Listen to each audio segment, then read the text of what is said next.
العالمین زمانے کی قسم کھا کر وقت کی اہمیت کو بتانا چاہ رہا ہے. والعصر، زمانے کی قسم. اچھا، قسم کھانے کے بعد انسان کو متنبہ کیا ہے اور یہ بتا دیا ہے کہ آگے جو چیز میں بتانے جا رہا ہوں سنو غور سے. ان الانسان لفی خسر، یہ تمام کے تمام انسان خسارے میں ہے، گھاٹے میں ہے. کیوں گھاٹے میں ہے؟ اس لیے کہ انسان، جیسے کہ میں حدیث کی روشنی آپ کو میں نے بتایا کہ انسان غفلت میں رہتا ہے اور وہ غافل بن کے رہتا ہے. وہ کہاں قدم رکھ رہا ہے سوچتا نہیں ہے، لاوبالی بن کی زندگی گزارتا ہے. تو انسان خسارے میں ہے، ٹوٹے میں ہے، گھاٹے میں ہے.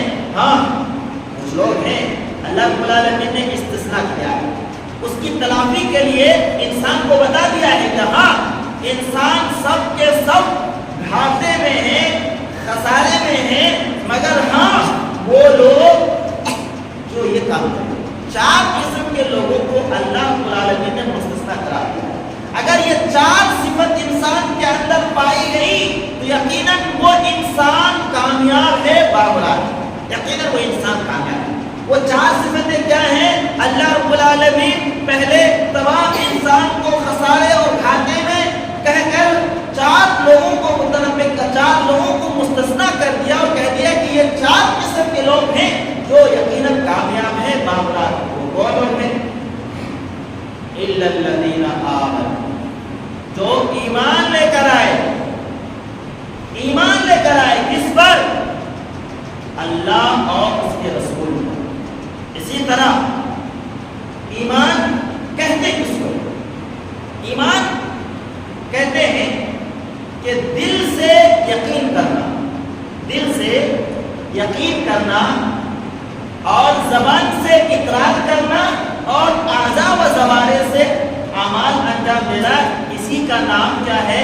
ایمان ہے. انسان پہلے یہ تصدیق کرتا ہے کہ اللہ ایک ہے اور محمد صلی اللہ علیہ وسلم اللہ کے رسول ہیں. اس کے بعد پھر کیا کرتا ہے؟ زبان سے اقرار کرتا ہے. اس کے بعد پھر وہ کیا کرتا ہے؟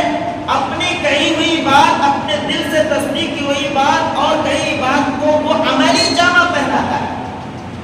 حدیث جبریل میں اللہ کی رسول صلی اللہ علیہ وسلم نے ایمان کی تعریف کرتے ہوئے کہا کہ ایمان کئی چیزوں کے مجموعے کا نام ہے.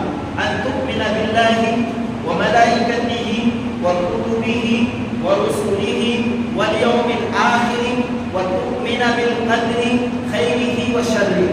یہ 6 چیزوں کے مجموعے کا نام ایمان ہے. نمبر 1 کیا ہے؟ ان تؤمن باللہ، اللہ پر ایمان لے کر آؤ کہ اللہ ایک ہے، اللہ کے علاوہ کوئی معبود نہیں ہے، وہی لائق ہے، پرستش ہے، وہی عبادت کے مستحق ہے، اس کے علاوہ کسی کی عبادت نہیں کی جائے. ان تؤمن باللہ وملائکتہ، اور فرشتوں پر ایمان لانا، فرشتوں پر ایمان لانا. اس طرح وکتبہ، اللہ رب العالمین نے جو کتابیں نازل کی ہیں ان کتابوں پر ایمان لانا. ورسلہ، رسول پر ایمان لانا. اسی طرح کیا ہے؟ والیوم الآخر، آخرت کے دن پر ایمان لانا. آخرت کے دن پر یہ ایمان لانا کہ آخرت میں قبر سے اٹھ کر کے انسان کو اللہ کے سامنے حاضر ہونا ہے اور اپنے اعمال اور اپنے کیے کا حساب دینا ہے. آخرت کے دن پر ایمان لانا.